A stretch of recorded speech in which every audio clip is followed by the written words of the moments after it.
Hello everyone, मैं आदिल आप सभी का हमारे यूट्यूब चैनल समीक्षा एकेडमी अलीगढ़ पर आप सभी का हार्दिक अभिनंदन करता हूं। देखो, आज की हमारी क्लास नंबर सिस्टम या मैथ की सेकंड क्लास है। जैसा कि मैं आपको पहले भी बता चुका हूं कि ये जो हमारा बैच है इसमें हम 100 क्लास मैथ की करेंगे, 100 जीएस की करेंगे, 100 ही क्लास यहाँ पर रीजनिंग की, यानी जो भी आपका सब्जेक्ट हम लेंगे उसे हम क्या करेंगे, टोटली कवर कराएंगे। ये नहीं कि आपको आधा अधूरा बीच में छोड़ देंगे। हम आपको इस लेवल का पढ़ाएंगे, बिल्कुल बेसिक से लेके। अगर आप अब से पहले नहीं पढ़े हो और पहली बार आपने स्टार्ट किया है तो आप बिल्कुल भी टेंशन ना लें, आपको बिल्कुल बेसिक से हाई लेवल तक पढ़ाया जाएगा। तो इसमें आज हमारी दूसरी क्लास है। एक क्लास हमारी पहले अपलोड हो चुकी है, तो अगर आपने वो हमारी क्लास नहीं देखी तो आप पहले उसको देखें, उसके बाद आप इसको देखिए। और अगर आप हमारे चैनल पर पहली बार आए हो और अभी तक आपने हमारे चैनल को सब्सक्राइब नहीं किया तो हमारे चैनल को सब्सक्राइब कर लेना और बेल आइकन को प्रेस कर लेना, क्योंकि तब जब भी हमारी न्यू वीडियो आएगी तो उसका नोटिफिकेशन आपको सबसे पहले मिलेगा।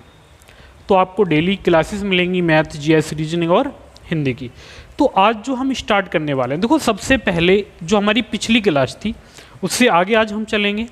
तो जो हमारी पिछली क्लास है उसमें जो हमने पढ़ा है उसमें हमने संख्याओं के बारे में जाना था। मैंने आपको एक स्ट्रक्चर बनाया था संख्याओं से रिलेटेड, यानी किस में कौन सी संख्याएं आती हैं।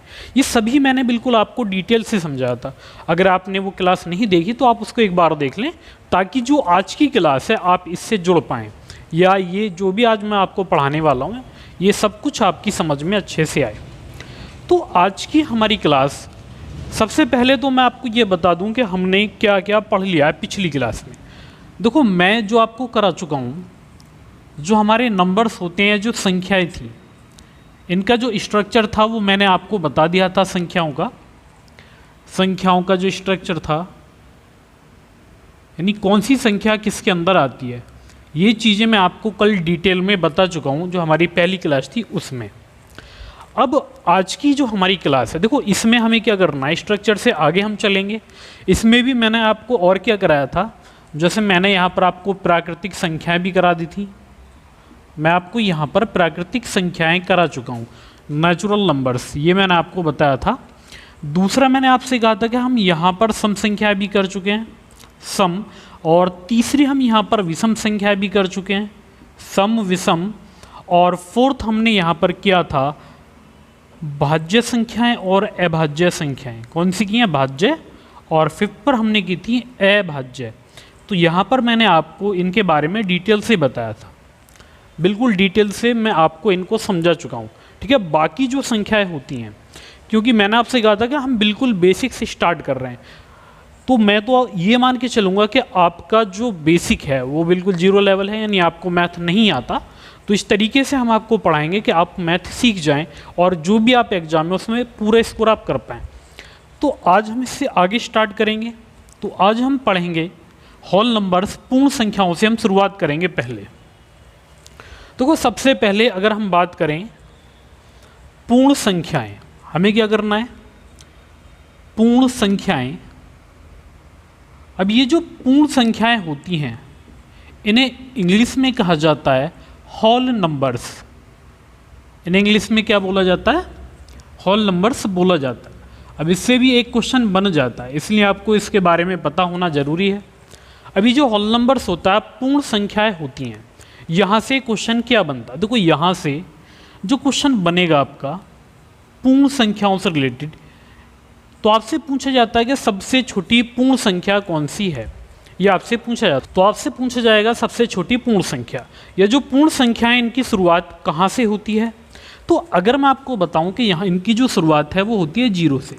सबसे पहले जीरो, उसके बाद एक, फिर 2 आता है, उसके बाद 3, 4, 5, 6, और ये जाती हैं अनंत तक। ये कहाँ तक जाएंगी, अनंत तक ये जाएंगी। तो जो होल नंबर्स होते हैं, प्राकृतिक संख्याओं से पहले अगर मैं जीरो लगा दूं तो यही क्या बन जाएंगे, होल नंबर्स बन जाते हैं, पूर्ण संख्याएं बन जाती हैं। तो यहाँ पर केवल आपसे एक क्वेश्चन पूछा जाता है कि प्रथम पूर्ण संख्या कौन सी है, प्रथम पूर्ण संख्या। तो ये शुरुआत किससे, जीरो से। तो जो प्रथम पूर्ण संख्या है या फर्स्ट होल नंबर, ये क्या आ जाएगा, जीरो आ जाएगा। तो यही हमारा यहाँ पर आंसर बन जाएगा। तो एक तो ये आपसे मालूम किया जाता है इसमें पूर्ण संख्याओं से रिलेटेड जो क्वेश्चन आएगा। इसके बाद अब देखो यहाँ पर हमने पूर्ण संख्या देख ली, जैसे होल नंबर्स होते हैं। अब आएंगे हम परिमेय और अपरिमेय संख्याओं पर। देखो जो परिमेय संख्याएं होती हैं, परिमेय संख्याएं, इनको हम समझेंगे डिटेल में क्योंकि ये इंपॉर्टेंट होती हैं। परिमेय संख्याएं, परिमेय संख्याओं को इंग्लिश में कहा जाता है रेशनल नंबर्स। परिमेय संख्याएं और इन्हें कहा जाता है रेशनल नंबर्स। इन्हें क्या कहा जाता है? रेशनल नंबर्स इनको कहा जाता है। अब यहाँ पर हमें जानना है इनके बारे में, रेशनल नंबर्स क्या होते हैं। तो इनकी कुछ कंडीशंस होती हैं रेशनल नंबर्स। तो सबसे पहले हम इनको पॉइंट वाइज पढ़ेंगे। देखो यहाँ पर जो पहला हमारा पॉइंट बनता है, जो परिमेय संख्याएं होती हैं वो P/Q की फॉर्म में होती हैं, P/Q फॉर्म में होती हैं। और यहाँ पर Q बराबर नहीं होता जीरो के, यानी Q किसके बराबर नहीं होगा? जीरो के बराबर नहीं होगा। अब यहाँ पर अगर मैं इनके एग्जाम्पल की बात करता हूँ तो ये कैसी होती हैं? Q बराबर जीरो नहीं होता, जैसे आपको दिया जाए 1/2, तो ये रेशनल नंबर परिमेय संख्या है। या फिर आपको दिया जाए 3/4, या फिर एग्जाम में पूछे जाने वाला बहुत ही इंपॉर्टेंट या वायरल क्वेश्चन हम कह सकते हैं 22/7। क्या आता है? 22/7। तो आपको दिया जाता है कि जो 22/7 है ये कैसी संख्या? तो यहाँ पर ये क्या है? 22/7 ये होता है परिमेय संख्या, रेशनल नंबर्स। तो ये क्या होगा? परिमेय संख्या होता है, रेशनल नंबर्स इसे बोलते हैं हम। तो ये समझ में आ गया पहला पॉइंट। ये होते हैं P/Q की फॉर्म में, जिनको लिखेंगे जहाँ पर Q 0 के बराबर ना हो। तो वहाँ पर जैसे 1/2, 3/4 कोई भी फ्रैक्शन आपको दी जाए। इसके बाद इसमें आता है कि जिन संख्याओं का हम ये कह सकते हैं कि पूर्ण वर्ग संख्याएं, जो हमारा सेकंड पॉइंट आता है पूर्ण वर्ग संख्याएं। अब पूर्ण वर्ग संख्याएं कैसी होती हैं? यानी जिन संख्याओं का आप स्क्वायर रूट निकाल सकते हैं, पूर्ण वर्ग संख्याएं। अब इसको अगर आपको समझना है, देखो पूर्ण वर्ग में जैसे मैं आपसे कहूँ स्क्वायर रूट में 4, तो आप इसको बाहर निकाल लोगे, क्या आ जाएगा? 2, और बटे में आप क्या कर सकते हो? 1। तो यहाँ पर ये फ्रैक्शन बन जाएगी। तो ये भी रेशनल नंबर होते हैं, जैसे स्क्वायर रूट या अंडर रूट में 9, या फिर आपको दिया जाए 16, या फिर आपको क्या दिया जाए 25 दिया जाए। तो ये सभी कैसी संख्याएं होती हैं? पूर्ण वर्ग संख्याएं। तो जिनका आप स्क्वायर रूट या वर्गमूल निकाल सकते हैं वो संख्या होती हैं परिमेय संख्याएं। अब इसमें आते हैं हम तीसरे पॉइंट पर। देखो यहाँ पर जो हमारा थर्ड पॉइंट होता है, थर्ड पॉइंट होता है यहाँ पर शांत दशमलव। शांत दशमलव, दशमलव वाली संख्या यानी शांत दशमलव। अब शांत दशमलव में कौन सी संख्या आती है? जो शांत दशमलव है वो कैसा होता है? तो शांत दशमलव जो होता है, जैसे आपको दिया जाए 1.5, तो अगर आप इसको सॉल्व करेंगे तो आप इसको करेंगे 1.5, पॉइंट हटाएंगे तो बटे में पॉइंट के स्थान पर 1, और इसके बाद एक अंक तो आप 1 0 लगाएंगे और इसको डिवाइड कर लेंगे तो ये 3/2 आ जाएगा। या फिर आपको दिया जाए 0.7, यानी पॉइंट आप यहाँ से रिमूव कर सकते हैं, तो ये आ जाएगा 7/10। ये कैसी संख्या है? शांत दशमलव। यानी जहाँ पर आप पॉइंट रिमूव कर सकते हैं, पॉइंट हटा सकते हैं, वो सभी संख्याएं होती हैं शांत दशमलव वाली संख्याएं होती हैं, जहाँ पर पॉइंट लगा हो और आप उसे हटा सकते हो। अब यहाँ पर ये बात आपकी समझ में आ गई होगी कि शांत दशमलव तो ये आ जाएगा। जैसे आपको अगर कोई और नंबर दिया जाए, जैसे आपको दिया जाए 2.7, या आप इसको ले सकते हैं 0.27 0.27, तो ये कितना आ जाएगा? 27/100 आ जाएगा। तो ये सभी अगर आप इनको देखें तो ये रेशनल नंबर होते हैं। अब देखो इसी में एक हमारा पॉइंट और आता है, इसको हमें समझना है। एक होता है बार वाली संख्याएं, बार, या हिंदी में इनको कहा जाता है पुनरावृत्ति। इन्हें हम क्या बोलते हैं? पुनरावृत्ति। कोष्टक में लिख लेते हैं बार, ताकि आपको याद रहे, आपने इसको बार ही पढ़ा होगा। पुनरावृत्ति, तो बार से रिलेटेड जो क्वेश्चंस आपको दिए जाएंगे, पुनरावृत्ति, इसमें क्या होता है? जैसे कोई भी संख्या है जिसका बार बार रिपीटेशन होता है, देखो वो हम आगे चल के पूरा इसका टाइप अलग से पढ़ेंगे बार का, लेकिन अभी हमें केवल क्या करना है? अभी हमें समझना है कि बार वाली संख्याएं कैसे होती हैं।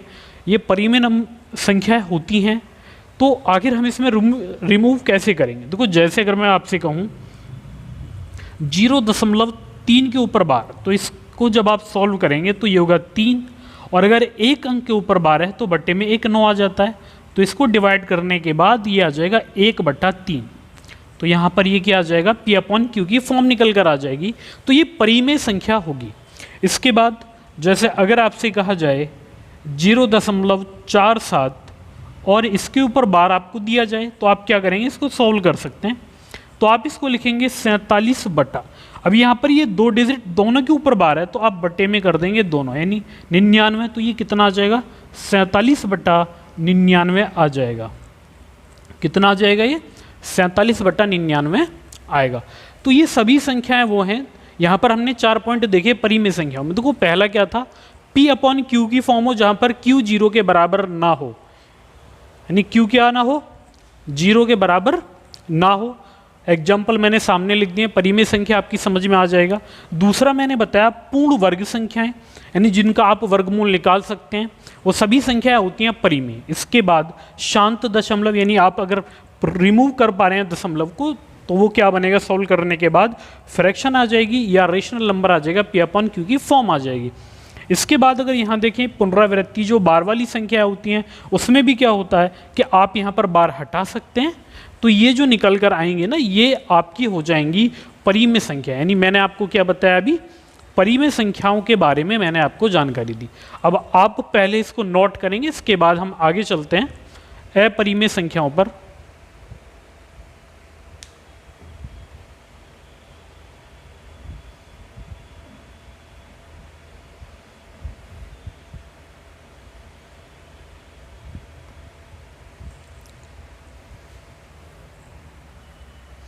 अब इसी में आपको नोट करके पॉइंट और लिख लेना है। देखो यहाँ पर, यहीं पर लिख लेते हैं, थोड़ी सी जगह बनाकर, नोट बनाकर। अगर आपसे पूछ लिया जाए 0 परिमेय संख्या है या नहीं, तो 0 परिमेय संख्या है। अब क्यों है, क्योंकि आप 0 को 1 से भाग दे सकते हैं। जब आप इसको बटे में 1 होगा तो ये क्या उनसी फॉर्म बनेगी, P/Q की फॉर्म बनेगी, तो ये क्या बन जाएगा, परिमेय संख्या बन जाएगी। तो ऐसे क्वेश्चन भी आपसे पूछ लिए जाते हैं। हो सकता है आपसे कोई पूछ ले कि 0 कैसी संख्या, तो ये होती है परिमेय संख्या। तो अब इसके बाद हम अपरिमेय नंबर देखेंगे, पहले आप इनको नोट कर लें।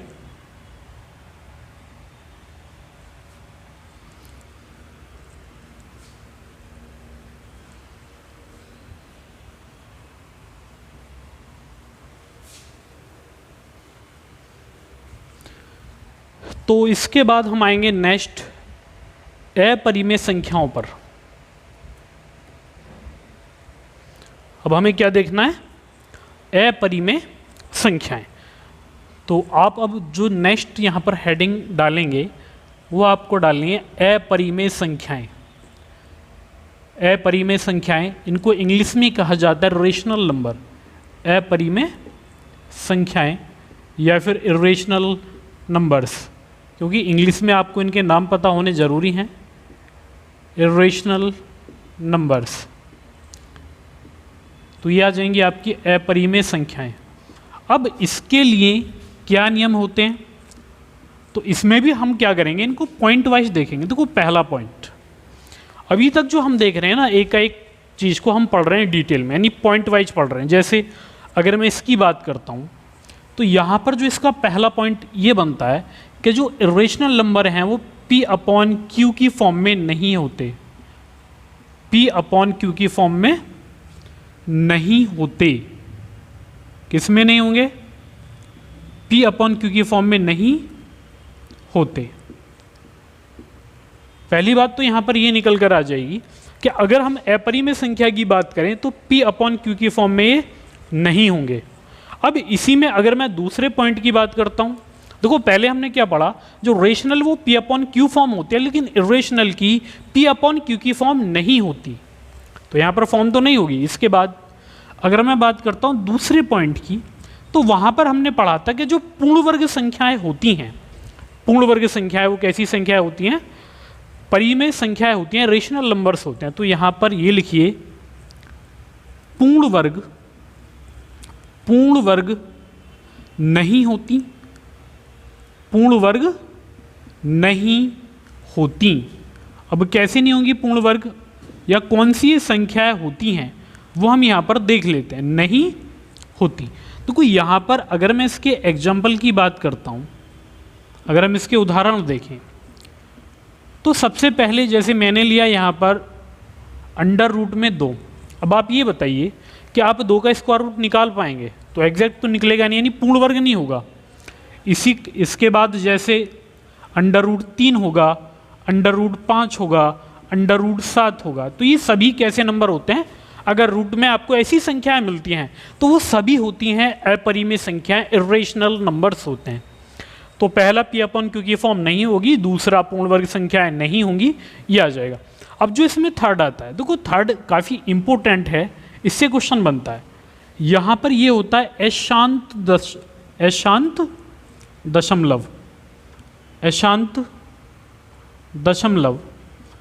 तो जो अशांत दशमलव होता है वो कैसी संख्या होती हैं? अपरिमेय संख्याएं होती हैं। अब अशांत दशमलव होता है कि उसका आप दशमलव रिमूव ही ना कर पाओ, जैसे आपको दिया जाए 0.3257 और ये आगे चला जाए, तो यहाँ पर ये संख्याएं होती हैं अपरिमेय। ठीक है, ये बात आप समझ गए होंगे। बहुत से ऐसे होते हैं कि आप वहाँ पर ना रिमूव कर ही नहीं सकते, हर बार वैल्यू अलग आती है। जैसे मैं अगर पाई की बात करता हूँ, देखो पाई की अगर हम एग्जैक्ट वैल्यू की करें तो अभी तक इसकी 5 लाख वैल्यू निकाली जा चुकी हैं पाई की, तो 3.14 और आगे चल के ये चलता रहता है, यानी इसकी वैल्यू कभी ख़त्म नहीं होती। तो जो पाई है ये कैसी संख्या होती है? अपरिमेय होती है। लेकिन जो हम 22/7 मान के चलते हैं ना, मैंने आपको क्या बताया था, 22/7 की अगर बात करें तो ये होगा परिमेय, और अगर बात करें पाई की तो पाई होता है अपरिमेय। दोनों में डिफरेंस होता है। ठीक है, अब देखो यहाँ पर जो पॉइंट बनेगा, जो सबसे इम्पोर्टेंट पॉइंट इसमें बनेगा वो ये होता है कि जैसे अगर हम बात करें इनफाइनाइट या फिर पाई की करें या कोई और सिंबल की करें, तो वो सभी जो होते हैं ना वो अपरिमेय संख्याएं होते हैं। वो सभी सिंबल क्या होते हैं? अपरिमेय संख्याएं। अपरिमेय संख्याओं में ये आते हैं। तो इनसे अगर क्वेश्चन आपसे पूछ लिया जाता है, देखो आपसे केवल और केवल पाई से रिलेटेड क्वेश्चन पूछेगा, अगर इरेशनल में पूछेगा या फिर इनसे पूछ सकता है, तो ये हमारे यहाँ पर पॉइंट बनते हैं। तो इनसे रिलेटेड, अगर इनसे रिलेटेड आपका कोई भी डाउट है तो आप हमें कमेंट में बता देना। बाकी जितना आपको मैं इसमें करा रहा हूँ ना, बिल्कुल डिटेल में मैं आपको ये बता रहा हूँ कि जो परिमेय नंबर हैं वो कैसे होते हैं, परिमेय संख्याएं, और अपरिमेय संख्याएं कौन सी होती हैं, उनकी पहचान क्या होती है। तो ये बात अभी तक जो मैंने आपको सिखाई है, इसको आप करेंगे पहले नोट, उसके बाद हम चलेंगे इसमें आगे।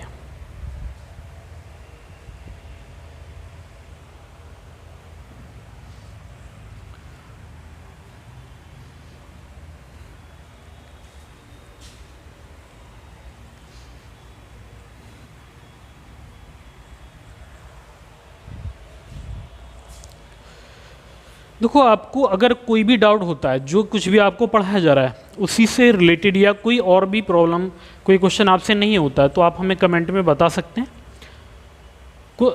हो सकता है कि जल्दी हम आपको एक टेलीग्राम चैनल वगैरह बना के दें, जिससे आप कोई भी दिक्कत हो तो वहाँ पर आप हमें वो प्रॉब्लम शेयर कर सकते हैं, ताकि हम उसका सॉल्यूशन आपको दे सकें। अब देखो यहाँ पर अभी तक हमने परिमेय अपरिमेय संख्या देख ली। अब हम बात करते हैं पूर्णांक, इंटीजर की। अब हम किसकी बात करेंगे? अब हम नेक्स्ट हमारा आता है इंटीजर। क्या आता है? इंटीजर, जिसे कहा जाता है पूर्णांक। पूर्णांक। अब ये जो इंटीजर होता है,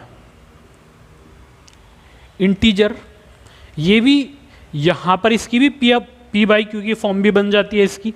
बाकी इसमें माइनस हो या फिर जीरो या फिर प्लस, इसमें सभी नंबर आ जाते हैं।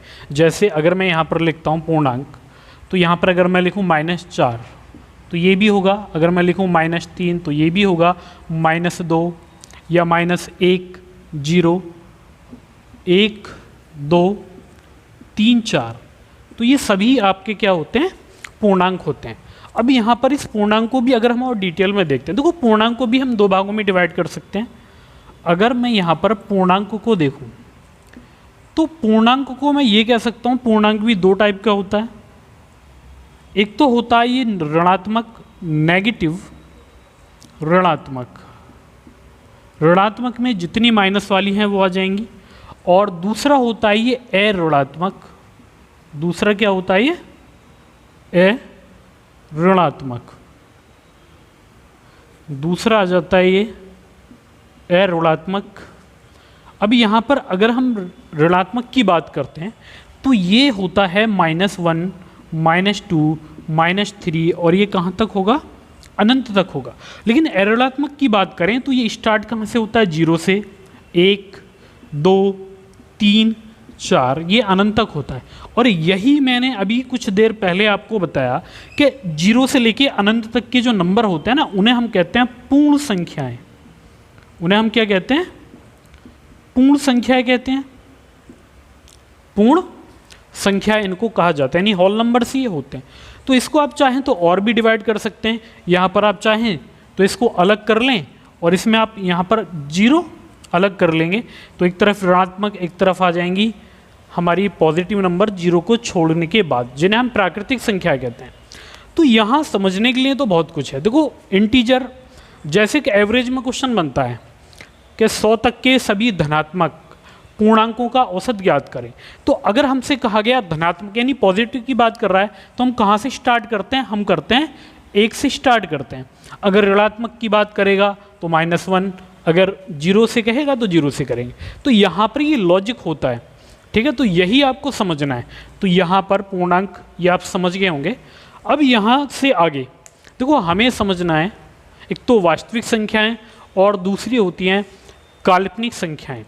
उनके बारे में थोड़ा सा मैं आपको बता देता हूँ, क्योंकि इससे ज़्यादा जानने की आपको इसमें ज़रूरत है भी नहीं। अगर आपसे कोई बाई चांस पूछ ले तो आपके लिए ये सफिशेंट होगा, क्योंकि जितनी संख्याएं मैंने आपको बताई उन सभी के बारे में भी मैं आपको बता चुका हूँ।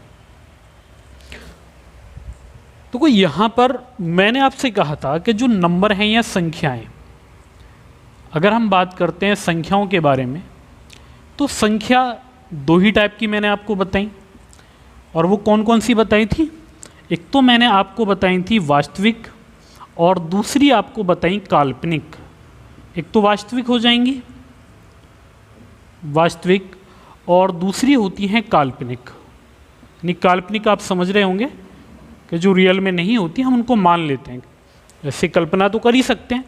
अब जो ये वास्तविक होते हैं, वास्तविक की डेफिनेशन केवल इतनी होगी कि जिन्हें हम नंबर लाइन पर लिख सकते हैं। इनकी डेफिनेशन क्या होती है, जिन्हें नंबर लाइन पर लिखा जाता है, नंबर लाइन पर लिखा जा सकता है, लाइन पर लिखा जा सकता है, लिखा जा सकता है, लिखा जा सकता है। अब इसको भी थोड़ा सा और देख लेते हैं। देखो अगर मैं बात करता हूँ कि नंबर लाइन की, तो आपने देखा होगा जैसे आप यहाँ पर बना ले 0, इधर +1 होगा, फिर +2 होगा, फिर +3 होगा, फिर ये +4 होगा। इस तरीके से अगर आप 0 से पहले, यानी 0 से अगर आप पहले चलेंगे तो क्या मिलेगा, -1, -2 मिलेगा, -3 मिलेगा, -4 मिलेगा। ये सब आपको देखने को मिलेंगे। अब जैसे मैं अगर आपसे कहूँ कि आपको 4 लिखना है या फिर 5 आपको नंबर लाइन पे देखना है, तो आप बिल्कुल यहाँ +5 बता सकते हैं, 4 यहाँ पर है। या फिर मैं आपसे कहूँ कि आपको लिखना है 4.5, तो ये ना 4 और 5 के बीच में यहाँ पर आ जाएगा।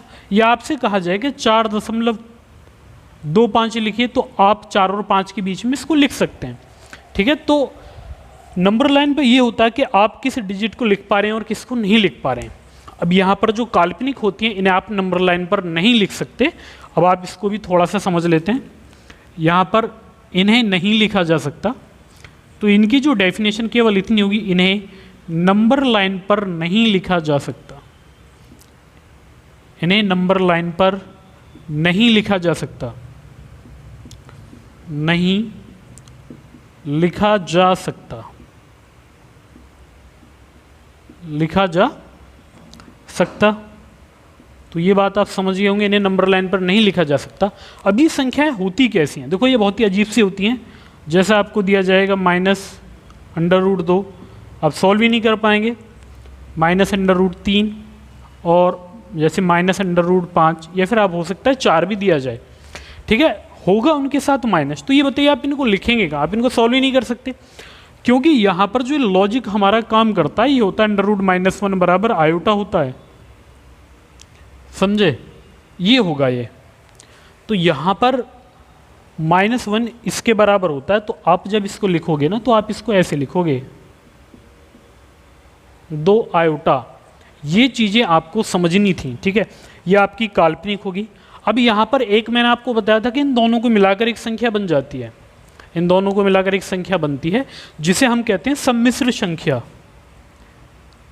तो इन दोनों को अगर आप जोड़ दें, वास्तविक और काल्पनिक, जैसे ये हो 4 प्लस और अंडर रूट में -2, तो ये सम्मिश्र संख्या हो जाएगी, दोनों को जो मिलाकर बनेगी। तो ऐसी संख्याओं से हमें कोई मतलब है नहीं, तो इसलिए मैंने कहा था कि आपको ये नहीं पढ़ना। आपको क्या करना है, ये काल्पनिक वाला जो पार्ट है ये आपको नहीं पढ़ना, क्योंकि इससे आपका कोई भी क्वेश्चन नहीं बनेगा, समझ गए? इससे आपका कोई भी क्वेश्चन बनता ही नहीं है।